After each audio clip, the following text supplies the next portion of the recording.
Hello, Lakshmipujan झालं आणि आता आहे पाडवा बलिप्रतिपदा दिन. तर आता मी जातीये सकाळी मिस्टरांना ओवाळून घेतलं, त्यानंतर आता जातीये मी मारुती ओवाळायला. इकडे आमच्या गावची प्रथा आहे मारुती ओवाळण्याची.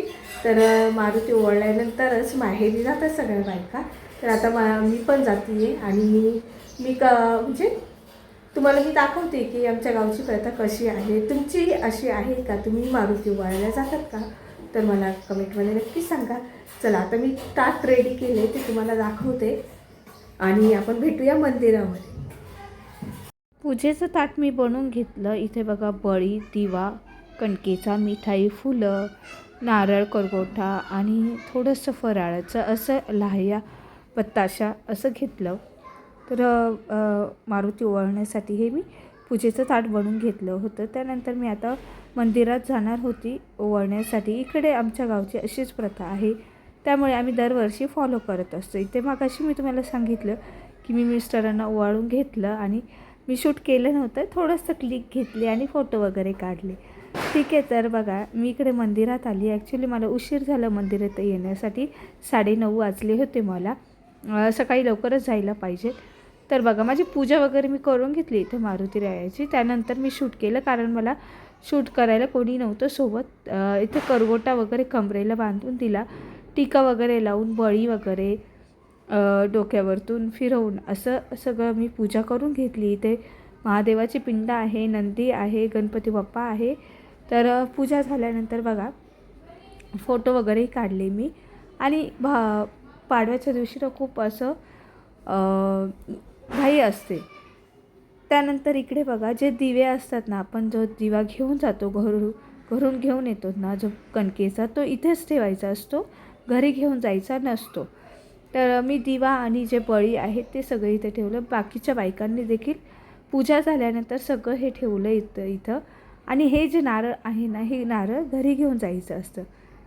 तर बघा दुसऱ्या दिवशी भाऊबीजेच्या दिवशी मी इकडे माहेरी आलेली होती आणि मी तर डायरेक्टली व्हिडिओ सुरू केला जो या भावाला ओवाळण्याचा. तर बघा आता इथे माझा भाऊ बसलेला आहे. त्याला बोलली होती काळा ड्रेस घालू नको, पण त्याने काही ऐकलं नाही. तर इथे ना मी त्याचं हे ओवाळून घेतलं त्याला. आणि त्याचं असं माझ्या आत्या वगैरे सगळ्या आल्या होत्या. तर आता पुढे त्यांनाही दाखवेल मी. खूप छान यावर्षीची माझी भाऊबीज म्हणजे दरवर्षी छान जाते, पण ह्या वर्षी देखील खूप मस्त असं वाटलं मला. भाऊबीजेला एकदम छान वाटलं आणि छान आम्ही एन्जॉय केला सगळ्या आत्या मिळून, आम्ही सगळे मिळून. तर बघा आता इथे ज्या माझ्या 3 आत्या आलेल्या होत्या, तर हे माझे वडील आहेत. तर त्यांना ओवाळत होत्या. माझे वडील एक्सपायर झालेले, तर आधी त्यांना ओवाळलं आत्यांनी आणि त्यानंतर मग त्या माझ्या भावाला ओवाळणार होत्या. आता मी ना एक आत्याचं हे शूट घेत होते. ही मोठी आत्या आहे, ह्या आत्यांनी पण ओवाळून घेतलं. तिन्ही आत्या ओवाळत होत्या त्यांच्या भावाला, म्हणजेच माझ्या पप्पांना. आणि थोडंसं ह्या आत्याला रडू आलं जरा, भाऊ नव्हता म्हणून. आणि इथे ही माझी छोटी आत्या. तर ही पण आत्यांनी ओवाळून घेतलं. मी सगळ्यांची एक आठवण म्हणून आहे ना, सगळ्यांचे मी असे व्हिडिओ काढत होती न. पप्पांना ओवाळल्यानंतर ह्या ज्या माझ्या 3 आत्या आहेत त्या माझ्या भावाला ओवाळत होत्या. इकडं आजी बसलेली माझी, तिकडं ती दुसऱ्या आजीचं करगोट्याचं गुंडाळा काढण्याचं काम चालू आहे, ह्या आत्याचं ओवाळण्याचं काम चालू आहे. एक आत्या ह्या मिळून भाच्याला ओवाळत होत्या. दरवर्षीप्रमाणे असंच आत्या लवकर आल्या होत्या. पाडव्याच्या दिवशीच मुक्कामी आल्या होत्या घरी. आणि मग दुसऱ्या दिवशी भाऊबीज इथं भावाचं चालली होती बडबड त्यांच्याबरोबर. आणि आम्ही खूप छान एन्जॉय करतो. माझ्या ॲक्च्युली 5 आत्या आहेत, पण एक आत्या आजारी असते त्यामुळे ती नाही आली. या 3 आत्या आल्यात आणि एक जी आत्या होती ती एक्सपायर झालेली. मग ह्या 3 आत्या दरवर्षी येत असतात. इथं भावाचं खूप बोलणं चालू होतं, बडबड. मग भरपूर दिवसभर पाहुणे येऊन गेलेत. शूट काही केलं नाही कारण पाहुण्यांबरोबर गप्पा वगैरे सगळ्या भाच्या दुसऱ्या आईचे ज्या भाच्या आहेत त्या पण आल्या होत्या. सगळं शूट घेतलं. म्हटले चला ह्याच आठवणी असतात सोबत आपल्याबरोबर. गेलेले क्षण परत येत नाही असं म्हणतात ना, तर ते हेच आहे. एक आपण व्हिडिओमधून फोटोमधून ते कॅप्चर करत असतो. तर ही जी बसलेली ती माझी आई आहे, ब्ल्यू साडीवाली. आणि दरवर्षी माझ्या ज्या आत्या आहेत त्या माझ्या आईला ओवाळत असतात. खूप छान वाटतं असं भाऊजाईला ओवाळतात. आणि यांचं बघा हशी मजाक चालू होता मम्मीबरोबर, माझ्या आईबरोबर. तिघी पण आत्या दरवर्षी असंच असतं. माझ्या आईला पण ओवाळतात. छान वाटतं असं आईला पण. आणि त्यानंतर मग आई पण त्यांना ओवाळते. यांचं भरपूर वर्षांचं नणंद भाऊजाईंचं नातं हे त्यांचं खूप सुंदर आहे. मला तर खूप आवडतं नणंद भाऊजाईंचं. असं नातं खरंच असायलाच हवं.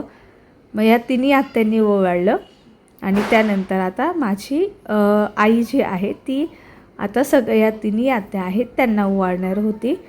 तर बघा आता आई बोलली की तुम्ही आता तिघीही अशा लाईनमध्ये बसा आणि मी ओवाळते, फोटो वगैरे काढते. तर ह्या तिघीही अशा बसल्या आणि फोटो काढायला, व्हिडिओ वगैरे काढायला. मी बोलले तुम्ही बसा, मी व्हिडिओ काढते छान छान तुमचे. आणि मग आईला ओवाळल्यानंतर आईने पण त्यांना ओवाळलं. खरंच भाऊबीजेच्या दिवशी बहिणीला भाचीला, नणंद भाऊजाई, भावाला हे ओवाळलंच पाहिजे. खरंच तो मान त्यांचा आहेच आहे.